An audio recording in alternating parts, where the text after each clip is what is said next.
Well-deserved R&R for an Omaha native who stepped onto the world stage recently. Blaise Cupich is the new Archbishop of Chicago. Well, this weekend, he was back here at home after a whirlwind first month and a half on the job. KETV News Watch 7's David Earl sat down with him one-on-one at the parish he grew up in. On a bright winter's morning inside Saints Peter and Paul, the man now leading 2 million Catholics in the Windy City can finally sit down and catch his breath. I've been at a pretty fast pace. He hit the ground running. Shortly after standing in front of his new flock for the first time, the phone rang. Archbishop Cupich had the ear of the president.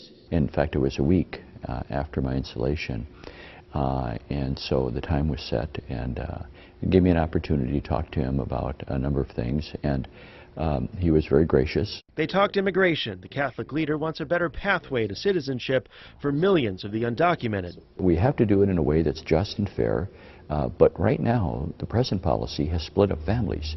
There are children who are born here, who are citizens, and yet their parents are not. And so they really are at risk of deportation.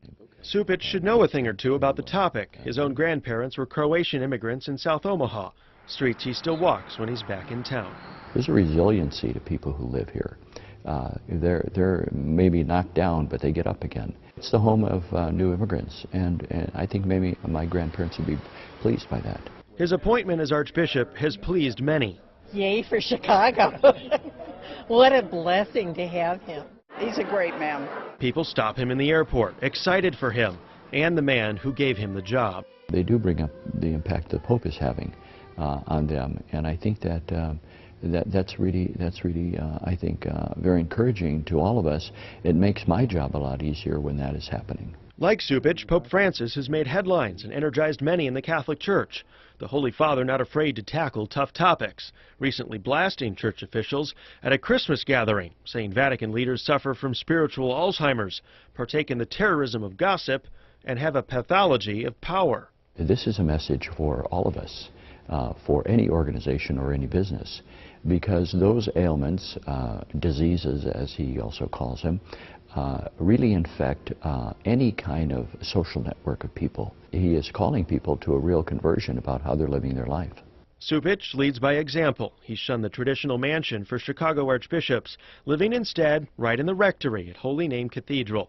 But if you followed him through the years since his first bishop's appointment to Rapid City, I've aged. It's very clear.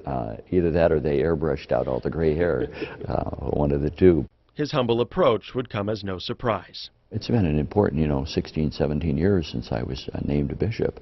And I remember going up to South Dakota. I felt at home right away. Inviting Peter to join him. Almost 2 decades later, the pastor's platform is bigger than ever.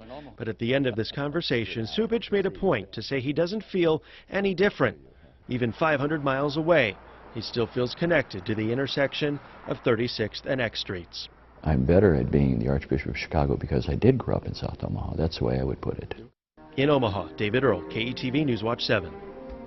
And you can relive the history right now. KETV News Watch 7, the only Omaha TV station in Chicago for that installation mass. We visited with the entire Cupich family, and we've archived several of the Archbishop's homilies in their entirety. It is exclusive coverage online at KETV.com.